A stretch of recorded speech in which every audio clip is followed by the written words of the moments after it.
Hello friends, नमस्ते and सभी बड़ों को मेरी ओर से हाथ जोड़कर प्रणाम। मैं संध्या आप सभी का स्वागत करती हूँ अपने ब्लॉग चैनल बिहारी ब्लॉगर की दुनिया में, मतलब सॉरी बिहारी ब्लॉगर संध्या की दुनिया में। तो फ्रेंड्स, अभी बज रहे हैं शाम के 5 और मैंने अभी से अपना ब्लॉगिंग स्टार्ट किया हुआ है। तो मैं आज आप लोगों को दिखाऊंगी कि मैं रात को क्या क्या खाना बनाती हूँ और मैं शाम को क्या क्या करती हूँ। ये सारी चीज़ें मैं आप लोगों को दिखाऊंगी। अगर मेरी वीडियो आप लोगों को पसंद आती हैं तो प्लीज़ मेरी वीडियो को लाइक करें और साथ ही साथ में शेयर भी करें अपने दोस्तों में। और फ्रेंड्स, अगर मेरे चैनल पे नए हैं तो प्लीज़ मेरे चैनल को सब्सक्राइब भी करें, साथ ही साथ बेल आइकन को भी प्रेस करें ताकि मेरे वीडियोज़ की आने वाले नोटिफिकेशंस आप सभी को मिल सके। फ्रेंड्स, तो बने रहिए ब्लॉग में एंड तक। ब्लॉग आप लोगों को ज़रूर पसंद आएगी।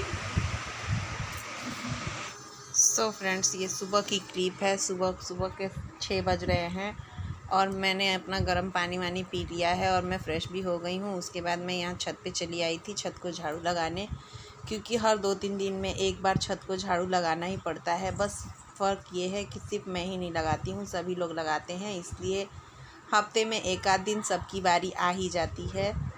तो आज मेरी आ गई थी तो मैं यहाँ पे अपनी छत को झाड़ू लगा रही हूँ, क्योंकि यहाँ आज संडे है तो बच्चे भी यहाँ खेलने वाले हैं। दिन भर खेलते, दिन भर क्या धूप में तो नहीं खेलते, लेकिन सुबह शाम खेलते हैं और इसके वजह से यहाँ गंदगी हो ही जाती है। फिर हम लोग भी बैठकर छत पे कुछ ना कुछ काम करते हैं, जैसे चावल गेहूँ चुनना वगैरह, सब्जी वगैरह काटना।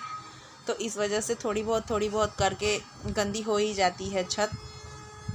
तो फिर मैं यहाँ पर झाड़ू लगा ले रही हूँ छत पे अच्छी तरह से, और सारा कचरा उठाकर बाल्टी वगैरह में भर के रख दूँगी, जिससे अगर कोई बच्चे या फिर कोई जेंट्स कचरे को फेंक देंगे तो इससे हमारी छत साफ़ सुथरी और जगह भी क्लीन हो जाएगी। उसके बाद मैंने यहाँ सीढ़ियों को झाड़ू लगा लिया है, क्योंकि छत के साथ साथ सीढ़ियाँ भी सभी आते जाते हैं, बच्चे कुछ खाते पीते हैं, गिराते हैं कागज़ वगैरह, तो इस वजह से सीढ़ियाँ भी गंदी हो जाती हैं। तो यहाँ पर मैंने सीढ़ियों को भी झाड़ू लगा लिया है।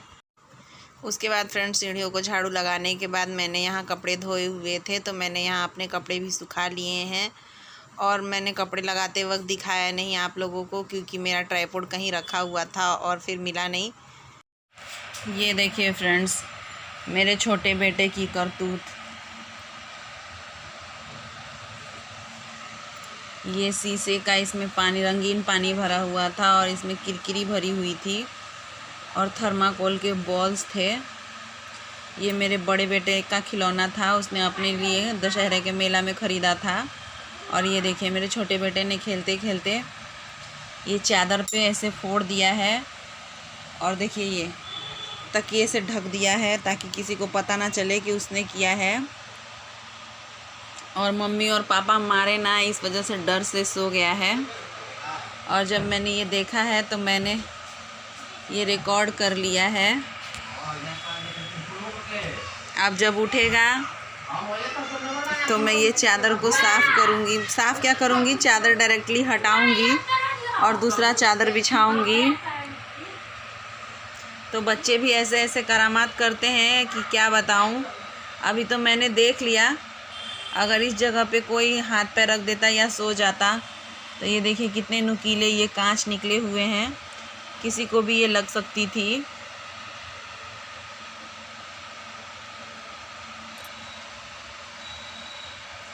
तो ये बच्चों के करतूतों से भी इंसान परेशान हो जाता है। कभी कभी ऐसे ऐसे कारनामे करते हैं कि मन को एकदम ही परेशान कर देते हैं।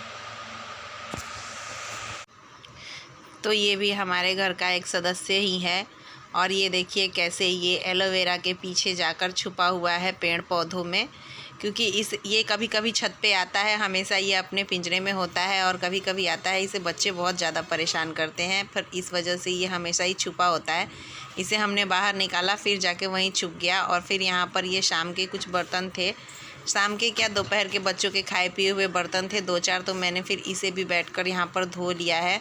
और छत पे मेरी देवरानियाँ जेठानियाँ बैठी हुई हैं, तो उन सब की तरफ मैं देख भी रही हूँ और बातें भी कर रही हूँ। तो इस तरह से मेरा काम हो जाता है छत पे। शाम के वक्त थोड़ा सा ठीक रहता है, वैसे तो दिन भर ही ऊपर नीचे करना पड़ता है फ्रेंड्स, क्योंकि मेरा बेडरूम नीचे है और किचन ऊपर है, इस वजह से दिन भर ऊपर नीचे होता है। तो यहाँ पर मैंने बर्तन भी धो लिए हैं।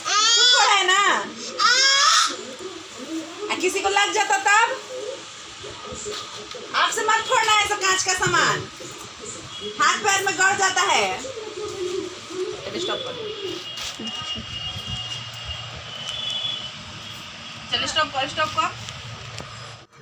और आप सब ने देखा ना, मैं डांट रही थी तो कैसे छुप रहा था, गलती करके वो ऐसे ही छुपता है ताकि उसे कोई मारे डांटे ना। तो फिर मैंने यहाँ पर चादर हटा लिया है और बेड को भी साफ़ कर लिया है। उसके बाद यहाँ पर मैं दूसरी चादर लगा लेती हूँ क्योंकि वो कांच किसी को भी लग सकते थे। तो फिर मैंने सब साफ़ कर लिया है और साफ़ करने के बाद यहाँ पर मैं खाना बनाने चली आई हूँ। तो मैं यहाँ पर सब्ज़ी कट कर रही हूँ। आज मैं ये भिंडी की भुजिया बनाऊँगी, तो यहाँ पर मैं सब्ज़ी को कट कर ले रही हूँ। ये भिंडी बाज़ार के दिन के ही थे और ये अब ख़राब होने लगे थे, तो फिर आज मैंने इसे भी यूज़ कर लिया क्योंकि कोई चीज़ फेंकने से अच्छा है कि हम उसे यूज कर लेते हैं। तो फिर मैंने यहाँ पर भिंडी को कट कर लिया है। उसके बाद 2-4 आलू लिए हुए हैं, तो उन आलूओं को भी मैं कट कर लूँगी, जिससे कि खाने जितना भिंडी का भुजिया हो जाएगा। रात के लिए रात को भिंडी की भुजिया और रोटी बना लूँगी। तो यहाँ पर मैंने सभी सब्जियों को कट करके धो लिया है और अपनी सारी तैयारियों को कर लिया है। इसके बाद सब्ज़ी कट करने के बाद मैंने कचरा फेंक दिया था और उसके बाद मैं हाथ धोकर आटा गूँधने चली आई थी।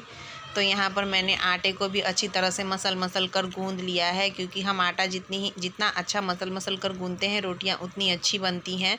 तो यहाँ पर मैंने आटा भी लगा लिया है। सारी तैयारी करने के बाद मैंने यहाँ गैस पर कढ़ाई रख दी है और कढ़ाई में मैंने सरसों का तेल डाला हुआ है और उसमें मेथी और हरी मिर्च डालकर अपने भुजिया को छौंक लिया है। और फिर एक तरफ भुजिया भी चलाती रहूँगी और दूसरी तरफ रोटी भी बनाती रहूँगी। तो फिर मैंने यहाँ पर एक साइड तवा भी बिठा दिया है और भुजिया भी बीच बीच में चलाती जा रही हूँ और रोटियाँ भी बनाती जा रही हूँ, क्योंकि बच्चे दोपहर में ही खाना खाए हुए होते हैं।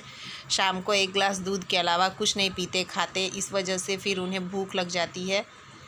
तो फिर मेरा दोनों तरफ काम चलते रहता है। और शाम को जब मैं पढ़ाने बैठती हूँ तो 6-7 तो किसी भी तरह बच जाते हैं।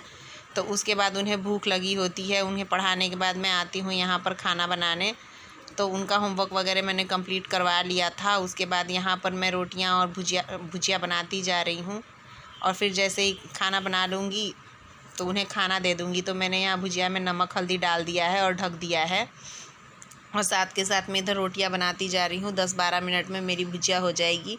ये हमारे यहाँ का रात का सिंपल खाना है। इस तरह का खाना बनाने में ज़्यादा इंसान को आधा घंटा लगता है, क्योंकि भुजिया भी 15-20 मिनट में। ओके फ्रेंड्स, मेरा भुजिया और रोटी बन चुका था और ये मैंने अपने हस्बैंड और बच्चों का खाना लगा लिया है, भुजिया और रोटी। और फ्रेंड्स, इसी के साथ मैं वीडियो का एंड करती हूँ। फिर मिलेंगे एक नए वीडियो के साथ।